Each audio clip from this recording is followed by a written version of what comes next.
Me presento porque llegué a último momento y yo soy Eduardo Plasencia, el coordinador de gestión de la Dirección Nacional de Vialidad. Voy a hacer una brevísima introducción, unos minutos, antes de que continúe Emma con el desarrollo de cómo fue el proceso de la obra, del proyecto, perdón, y luego Paula va a dar los detalles técnicos del mismo proyecto. La ampliación del Cristo Redentor, que en realidad es la ampliación del túnel Caracoles y luego la rehabilitación del Cristo Redentor, es un solo componente de un megaproyecto que se está emprendiendo con el BID para refuncionalizar todo el sistema del paso completo del Cristo Redentor, desde Mendoza hasta el límite internacional. Es un proyecto que forma parte del Plan Vial Federal que se puso en marcha en 2016 y que se desarrolló en conjunto con la provincia de Mendoza, o se concibió, mejor dicho, y luego tuvo el visto bueno o el interés del Banco Interamericano de Desarrollo como un proyecto de enorme interés para mejorar la integración entre los dos países, Argentina y Chile, pero también para toda la región, ¿no? Para el Mercosur. Recordemos que el Paso Cristo Redentor es el paso cordillerano con mayor tránsito de cargas y prácticamente es uno de los túneles más importantes que existe en Sudamérica, ¿no?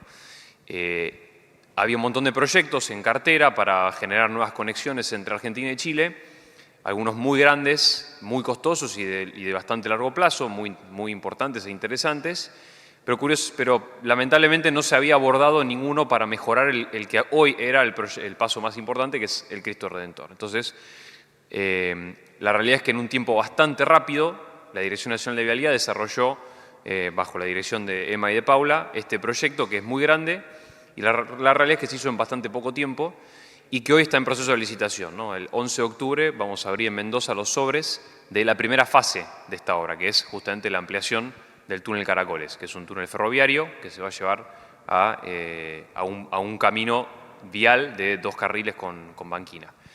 Bueno, el programa completo de puesta en valor del paso internacional comenzó con otras obras como la circunvalación a Mendoza, la autopista Palmira-Grelo, que por ahí alguno la escuchó nombrar, otras obras de rehabilitación y mantenimiento y ampliación que se están llevando a cabo en toda la Ruta 7, y esta, digamos, es como la perlita, ¿no? La gran obra que, si Dios quiere, va a estar ya en construcción, posiblemente entre enero y febrero iniciando, y la segunda fase licitándose más adelante.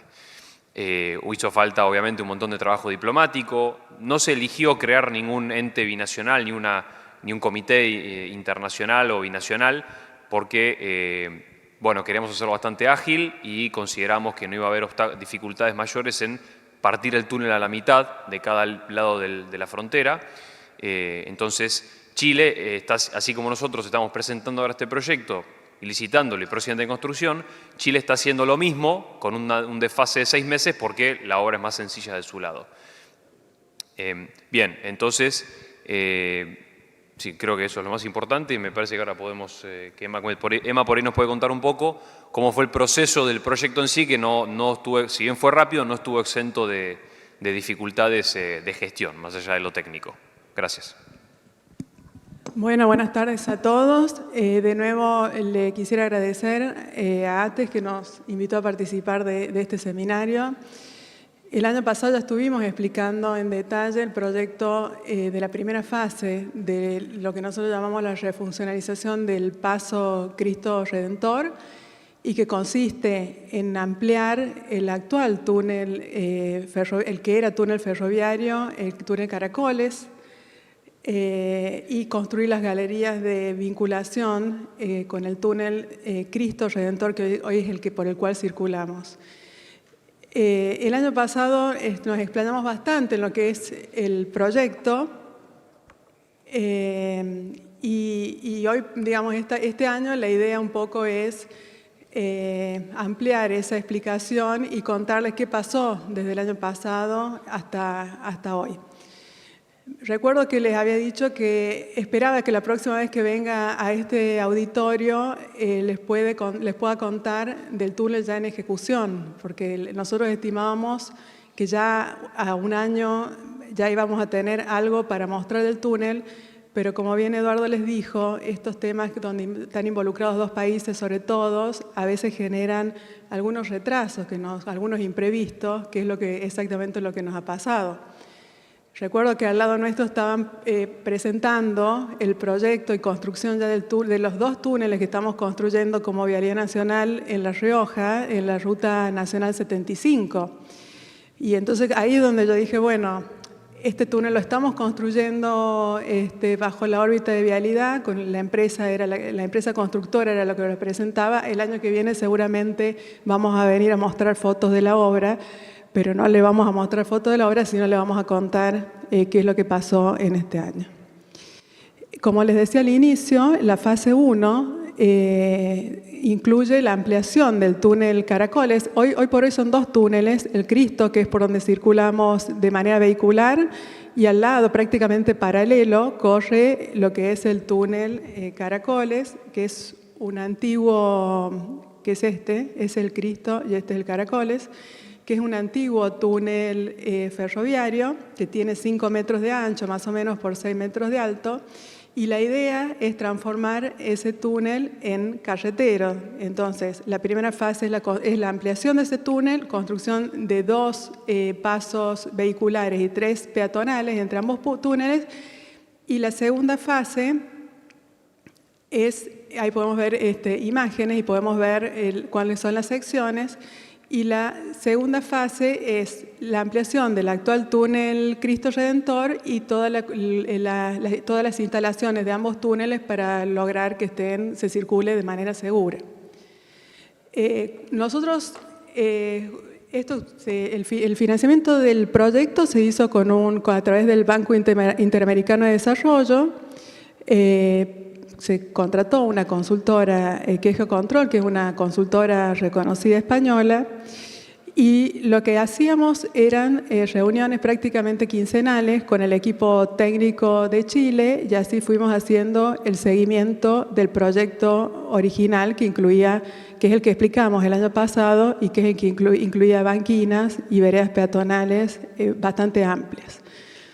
Originalmente había un tratado entre ambos países en donde se habían definido las pautas del proyecto y básicamente lo que íbamos haciendo es, a través de la consultoría técnica y con la participación de todos los técnicos binacionales, íbamos haciendo ese seguimiento. Y así llegamos que en 9 meses logramos tener el proyecto ejecutivo terminado y los pliegos de licitación, de tal manera que es uno de los ejemplos que tiene el Banco Interamericano de Desarrollo como buenas prácticas para el seguimiento de un contrato y de un proyecto. Estábamos todos listos para licitar. En Chile hubo el cambio de gobierno y quisieron cambiar el paradigma de lo que era el contrato original y las pautas de ese proyecto. Tan es así que tuvimos que reducir algunas de las banquinas. Siguen siendo seguras, siguen cumpliendo la norma europea, obviamente, pero nos tuvimos que cambiar ligeramente el proyecto. Bueno, eso nos llevó un tiempo, si no tan ligeramente porque algunas banquinas las tuvimos que achicar. Eso nos llevó a una reingeniería del proyecto que teníamos contratado. Nosotros lo llevamos a proyecto ejecutivo. Chile decidió directamente cambiar la sección y no llevar al proyecto ejecutivo su parte, nosotros sí, y a través del Banco Interamericano de Desarrollo logramos esa ampliación del contrato y es por eso que nosotros demoramos ligeramente la licitación. Como dice Eduardo, estaba previsto originalmente abrir las ofertas ahora en septiembre, pero la verdad que hay mucho interés en la obra, hay mucha participación y hubieron muchísimas preguntas. Ustedes saben que todo proceso licitatorio, en definitiva, lo que se logra es una mejora de los documentos de licitación que uno tiene a través de la lectura y el análisis de los posibles oferentes. Es normal y eso es muy bueno porque uno puede llegar a detectar algunos pequeños cambios, son mínimos, o algunos desajustes, y logramos entonces que ese proyecto que se está licitando llegue de la mejor manera hasta la oferta. Eso ha pasado, yo creo que vamos contestando 5 tandas de preguntas, son muchísimas, más de 100 preguntas creo que nos están llegando, las tratamos de contestar obviamente en tiempo. pero de todas maneras siempre, como les decía, es enriquecedor del proyecto, o sea que es normal más este tipo de cosas y a nosotros también de alguna manera nos deja más tranquilo que la documentación con la que tenemos es clara para todos los posibles oferentes. Yo lo voy a dejar a Paula. Paula, como la presentaron, es la jefa de Visión Geología, es una de las líderes del proyecto. Nosotros en Vialidad tenemos muchísimos proyectos, entonces lo que hacemos es designar líderes de proyecto. En este caso, la parte de geología estuvo a cargo de Paula Aceituno, que está acá conmigo, y la parte de estructura con Oscar Luján, que no pudo venir. Entonces, yo ya presenté el proyecto el año pasado, bueno, ahora Paula les va a presentar esta reingeniería y algunos detalles más geológicos que no los presentamos el año pasado para seguir contándoles todo el trabajo que hicimos. Muchas gracias.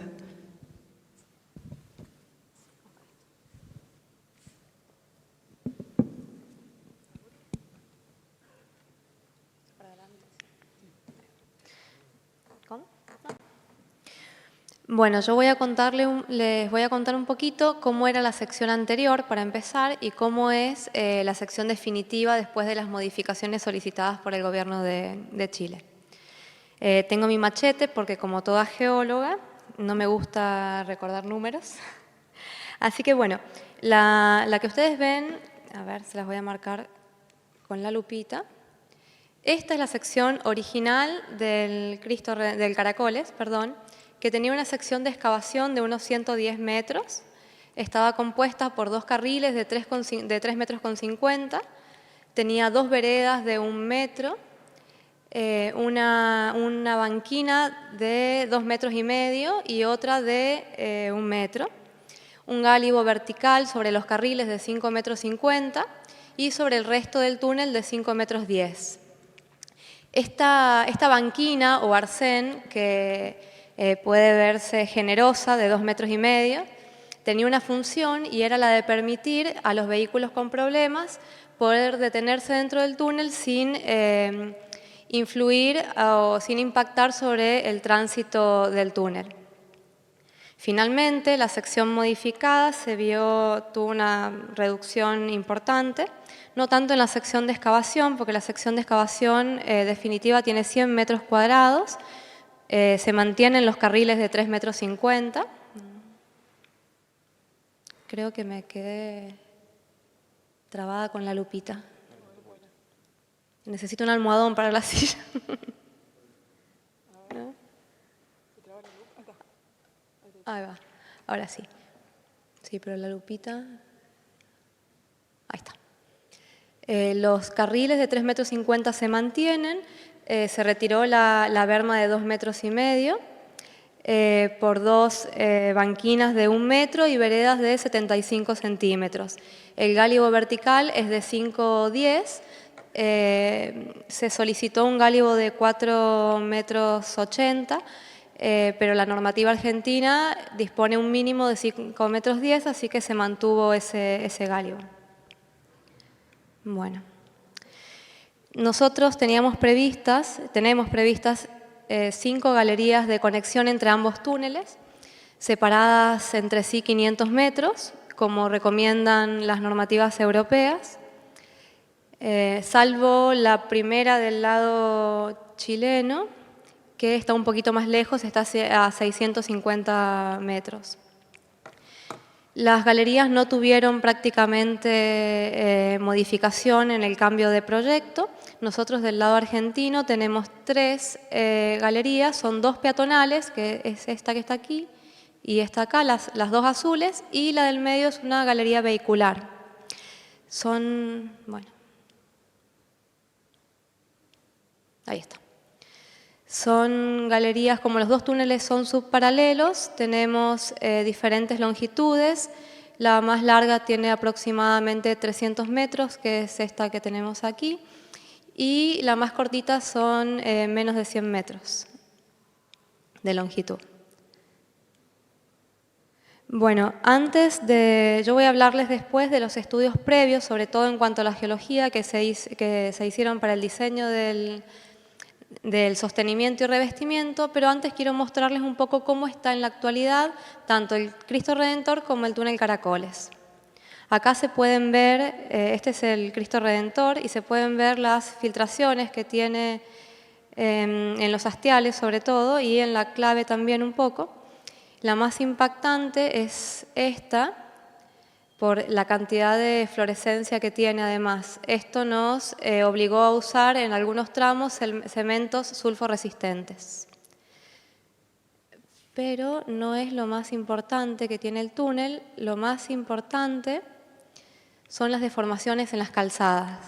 Todo aquel que viaja a Chile por el Cristo Redentor sabe que más o menos a la mitad del túnel, un poquito antes del lado argentino, se encuentra con un montón de montañitas que uno cree que nunca se arreglan, pero sí las arreglamos muchas veces, pero se vuelven a deformar. ¿Qué es lo primero que piensa un geólogo con esto? Convergencia. Está el túnel revestido en su totalidad, pero en la base no, entonces lo primero que pensamos es se cierra por donde no tiene sostenimiento. Al menos eso es lo primero que pensé yo. No teníamos certeza, así que fue una de las cosas que empezamos a investigar. Y ya me perdí, pero... Ahora, bueno, estos son detalles de los veredines del Cristo Redentor para mostrarles cómo están deformados por esta especie de convergencia dicha por mí. Y bueno, tantas reparaciones obligaron a Vialidad a cambiar el pavimento de hormigón original del túnel por este adoquinado que es más fácil de retirar para realizar las reparaciones. Este es el túnel Caracoles, tiene una sección bastante menor, si no me equivoco tiene un ancho de 4,5 metros y una altura de 5,5 metros.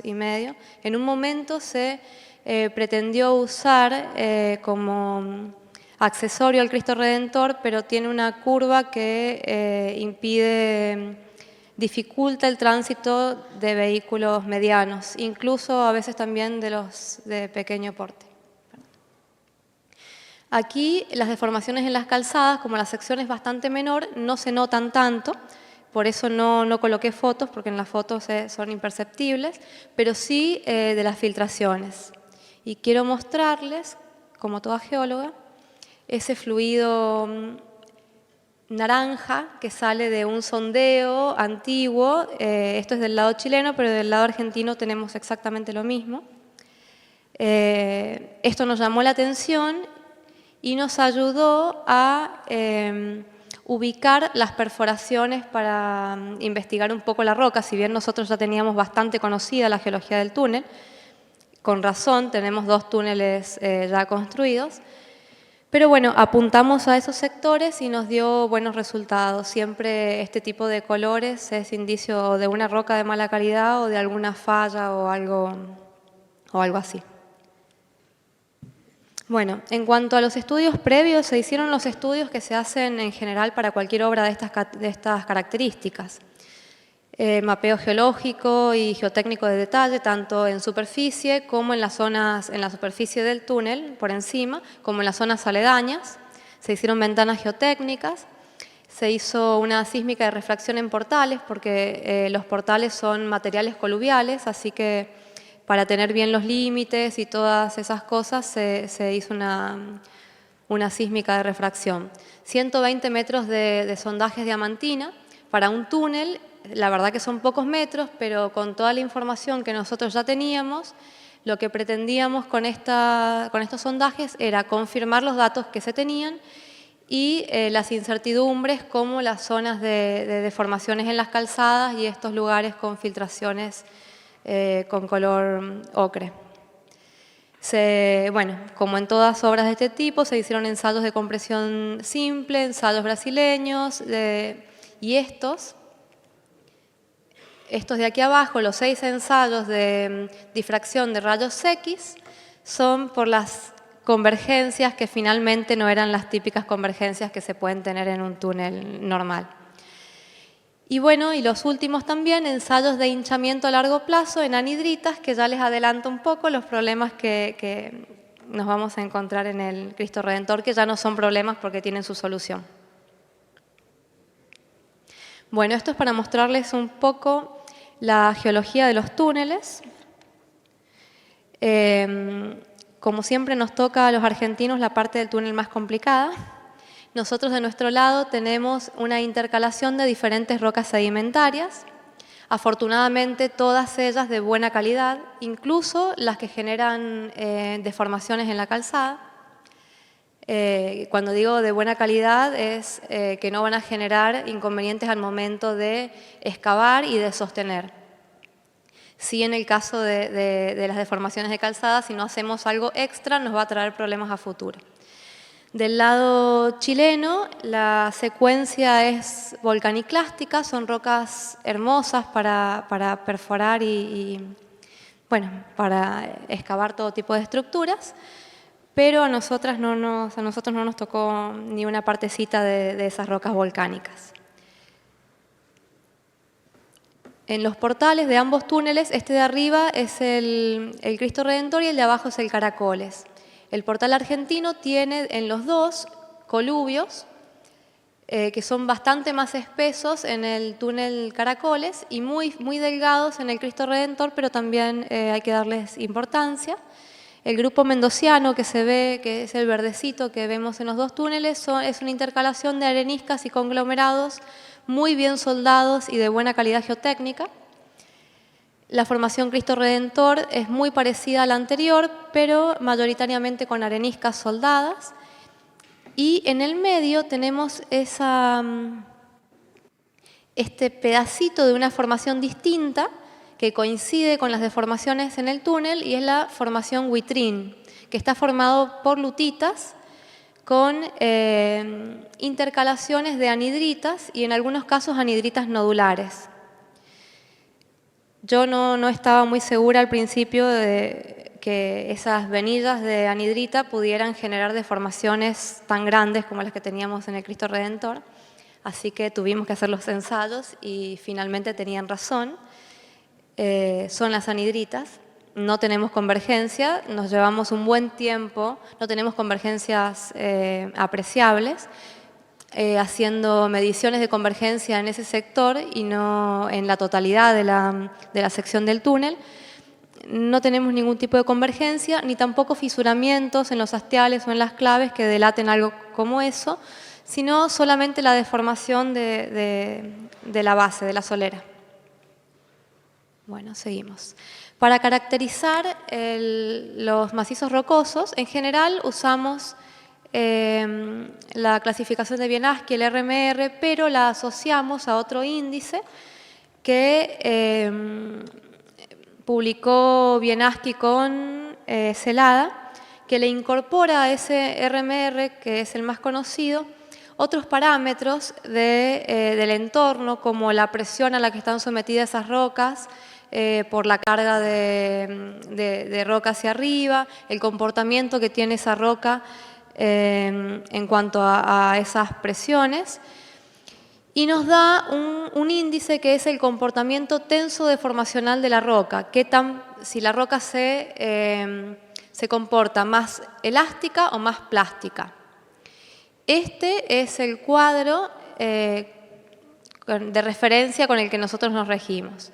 Y en estos dos cuadritos podemos ver cómo es la roca que vamos a tener en los dos túneles. De estos dos cuadros, si ustedes los miran bien, van a ver que casi el 90% de las rocas del Cristo Redentor y del Caracoles, un poquito más del 90%, son rocas que fluctúan entre una dificultad para excavación de muy baja a media, y tenemos muy poquito de alta complejidad. Bueno, seguimos. Esto es para mostrarles un poco las perforaciones que hicimos. Fueron un total de 6 perforaciones, se hicieron 4 en el túnel Caracoles y 2 en el Cristo Redentor. En general las hicimos para sacar muestras de cada uno de los litotipos que nos encontraríamos dentro del túnel y 2 de ellas exclusivamente para obtener muestras de esas anhidritas que nosotros queríamos investigar. Estas fotos no se notan mucho, pero aquí pueden ver esta anhidrita nodular, que la vamos a ver más adelante, y en esta caja se ve estas partes más claras, son anhidritas estratificadas con lutitas, que es la parte más oscura que se ve en este sector. Bueno, aquí otra vez para mostrarles las anhidritas y para decirles, bueno, que tenemos diferentes tipos de anhidritas. En general se clasifican en 3, que son las anhidritas masivas, las anhidritas laminadas, que son las que se muestran en esta capa, y las anhidritas que se presentan en nódulos o venillas, que son las que tenemos aquí abajo. Afortunadamente, en el Cristo Redentor tenemos solamente esas dos, las anhidritas laminadas o intercaladas con lutitas y las nodulares. Digo afortunadamente porque las masivas, al ser de mayor espesor, en general se hidratan mucho más y generan deformaciones mucho más difíciles de manejar. Las mejores, el mejor de nuestro caso son las anhidritas laminadas con las lutitas, ya que en general se hidrata. Las anhidritas son, antes que nada, las anhidritas son sulfato de calcio, como su nombre lo indica, sin agua, anhidro. En cuanto exponemos esas anhidritas al ambiente o a aguas de infiltración, les damos acceso a humedecerse, se hidratan y se convierten en yeso. Cuando se convierten en yeso, aumentan entre un 30 y un 40% su volumen. Las anhidritas estratificadas, en general se hidrata la primera parte, una lámina, y ese yeso genera una capa impermeable que evita que el agua se siga infiltrando a las capas superiores. Entonces, si bien tenemos una pequeña deformación, esa deformación se autofrena por esa capa impermeable de yeso. Eso no pasa con las anhidritas nodulares, con estas, que en general cuando el nódulo se hincha, se hidrata, se hincha, lo que hace es fisurar las lutitas, aumentar la permeabilidad de la roca y generar una mayor infiltración de agua y con eso que el agua alcance mayor cantidad de anhidrita para deformar. La anhidrita masiva, cuando es solo anhidrita, no hay freno. Se van a deformar en toda su capacidad. Bueno, nosotros sabíamos que las anhidritas estaban intercaladas o incluidas en lutitas, pero no sabíamos qué tan degradables eran esas lutitas. Lo que hicimos fue, voy a buscar el nombre porque yo soy mala con los nombres. Sí. Lo que hicimos fue colocar estas anhidritas, estas lutitas, en una solución de glicol etileno, que acelera el proceso de descomposición de estas lutitas. Y hay un criterio de alterabilidad que fue publicado por Piaggio, donde nos da un índice de qué tanto cuidado tenemos que tener con esas lutitas y qué tanto no. Por suerte, las lutitas que tenemos en el Cristo Redentor son de muy buena calidad y tienen el menor grado de degradación que se puede alcanzar de la escala de Piaggio. Acá en la imagen podemos ver la muestra a 4 días. Esto que se ve acá, este sedimento, en realidad son sedimentos de las fisuras que contiene la lutita. Y esta imagen, que se me quedó otra vez ahí está. Esta imagen es a los 50 días de haber colocado la muestra en este fluido. Vemos algunos fragmentos de lutitas. Nosotros pensábamos que era por la descomposición de la misma lutita, pero estudiando la muestra nos dimos cuenta que son fragmentos que se desprendieron por la disolución de algunas fracturitas rellenas con arcillas y ese tipo de cosas sin importancia. Así que tenemos sí problemas con las anhidritas y tenemos lutitas que a veces son un cuco para las excavaciones subterráneas, pero son lutitas bastante soldadas y de muy buena resistencia para la excavación. Bueno, como todos los ingenieros, todo lo tienen que modelar todo lo tienen que modelar numéricamente. Entonces se realizó un modelo del hinchamiento de estas lutitas en el tiempo. aquí en esta imagen lo que se muestra es la diferenciación de los elementos que conforman el modelo, que es la roca de caja, que es la formación Huitrín, el sostenimiento y revestimiento que se ve en azul y lo verde, que es el sector de la roca que puede deformarse. No voy a entrar en detalles de ese modelo porque soy geóloga, pero sí quiero mostrarles este gráfico que es el resultado y que muestra que las lutitas, este gráfico está hecho para 50 años, las lutitas se deformaron 28 centímetros en esos 50, un poquito más de 50 años que se modeló. Para nosotros controlar este modelo, lo que hicimos fue contrastar los resultados del modelo con los datos que teníamos de la reparación del Cristo Redentor. Y la verdad es que estuvimos bastante cerca. Bueno, después tuvimos que buscarle la solución al problema. Nosotros solos, por suerte no, sino junto a Geocontrol, que nos acompañó en el diseño de estos sostenimientos. Lo primero que sabíamos que teníamos que hacer era lo que no se hizo antes, que fue generar una contrabóveda, porque el Cristo Redentor no tiene solera ni contrabóveda. Por eso mi primer pensamiento era que se estaba cerrando por donde no había sostenimiento. Entonces se proyectó una contrabóveda, pero las presiones de las anhidritas podían no ser suficientes o no ser bien distribuidas con esta contrabóveda. Entonces se adicionó a esta contrabóveda un relleno compresible, que es esto que se ve aquí abajo. Ese relleno compresible tiene la capacidad, son perlitas de poliuretano mezclados con arena y tienen la capacidad de deformarse para absorber la presión de las anhidritas inferiores. Bueno, de nuevo había que ensayarlo numéricamente. Y voy a ver los números. De nuevo aquí, este es el modelo que se realizó, pero lo que yo quiero mostrarles es el resultado. Es un modelo también para 40 años, perdón, este es un modelo para 40 años. Y con este relleno compresible nosotros obtuvimos una deformación de 4 centímetros y medio más o menos en 40 años, que con la solera y el relleno compresible estaríamos ya en condiciones de admitir.